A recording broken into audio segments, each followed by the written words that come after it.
أعوذ بالله من الشيطان الرجيم بسم الله الرحمن الرحيم رب اشرح لي صدري ويسر لي أمري واحلل عقدة من لساني يفقهوا قولي۔ سیرت مصطفیٰ صلی اللہ علیہ وآلہ وسلم، روشنی کا سفر۔ آج ہم بات کریں گے نبی کریم صلی اللہ علیہ وآلہ وسلم کا مزاح، ہنسی جو دلوں کو جوڑ دے۔ ہاں، ہنسی بھی سنت ہے۔ نبی کریم صلی اللہ علیہ وآلہ وسلم صرف سنجیدہ نہیں تھے، بلکہ آپ کا مزاح بھی دل کو چھو لینے والا، حقیقی اور پاکیزہ ہوتا تھا۔ آپ صلی اللہ علیہ وآلہ وسلم نے فرمایا، میں بھی سنتا ہوں لیکن صرف سچ بولتا ہوں۔ آپ صلی اللہ علیہ وآلہ وسلم کا انداز ایسا ہوتا کہ دوسرا انسان شرمندہ نہیں ہوتا بلکہ خوش ہو جاتا۔ ایک صحابی رضی اللہ عنہ نے کہا کہ یا رسول اللہ، مجھے اونٹ دیجیے۔ آپ نے فرمایا، میں تمہیں اونٹنی کا بچہ دوں گا۔ وہ حیران ہوئے، یا رسول اللہ، اونٹنی کا بچہ تو چھوٹا ہوتا ہے۔ آپ نے مسکرا کر فرمایا، کیا کوئی اونٹ ایسا ہے جو اونٹنی کا بچہ نہ ہو؟ سب ہنس پڑے۔ علم بھی ملا اور محبت بھی۔ نبی کریم صلی اللہ علیہ وآلہ وسلم کی ہنسی کیسی تھی؟ آپ صلی اللہ علیہ وآلہ وسلم کی ہنسی آوازدار نہیں ہوتی، صرف مسکراہٹ کی حد تک ہوتی۔ جب دل خوش ہو تو چہرہ روشن ہو جاتا۔ حضرت جابر فرماتے ہیں، میں نے نبی کریم صلی اللہ علیہ وآلہ وسلم سے زیادہ کسی کو مسکراتے نہیں دیکھا۔ آپ صلی اللہ علیہ وآلہ وسلم بچوں کے ساتھ کیسے ہنسے؟ ایک بار حضرت حسین رضی اللہ عنہ کھیل رہے تھے، نبی کریم صلی اللہ علیہ وآلہ وسلم ان کے ساتھ بیٹھ گئے، ان کو گود میں اٹھایا، زبان نکالی جیسے بچے کو خوش کرنا ہو۔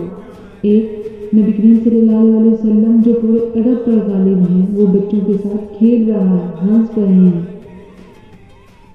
مزاح میں محبت ہوتی ہے، تحقیر کبھی نہیں۔ کبھی کسی کا مذاق نہ اڑایا، کبھی کسی کا دل نہ توڑا، ہمیشہ نرم، شفیق اور دلجوئی والا انداز اختیار کیا۔ ہماری ہنسی کیسی ہے؟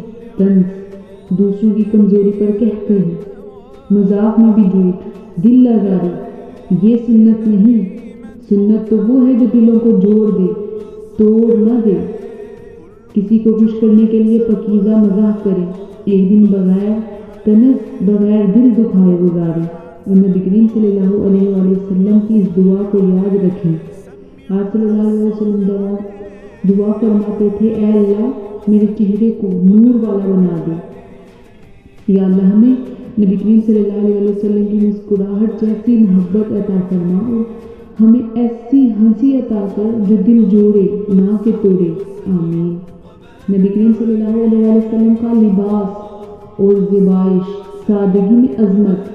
جب نبی کریم صلی اللہ علیہ وسلم لباس پہنتے تھے تو وہ نہ صرف جسم کو ڈھانپتا تھا بلکہ کردار، وقار اور نور کی علامت بن جاتا تھا۔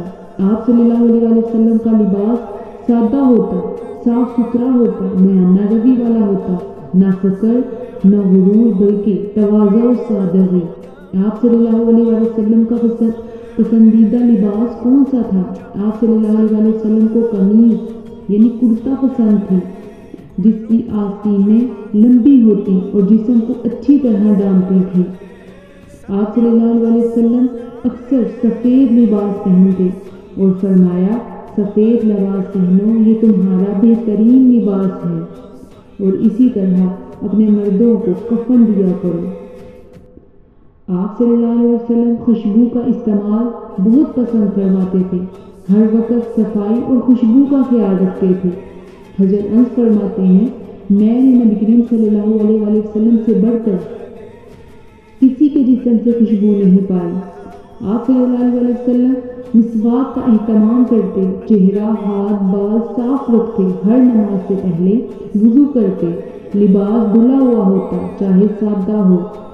آپ صلی اللہ علیہ وآلہ وسلم زیبائش سے منع نہیں فرماتے تھے بلکہ اعتدال کی تعلیم دیتے تھے۔ اگر لباس نرمی، صفائی اور وقار کے ساتھ ہو اور فخر یا دکھاوا نہ ہو تو یہ پسندیدہ ہے۔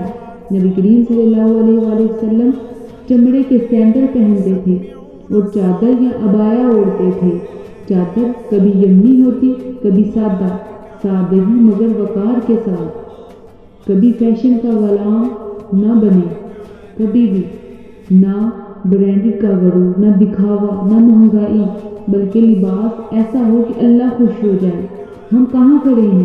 کپڑوں پر فخر، ارانی یا تنگ لباس، دکھاوا اور ریاکاری.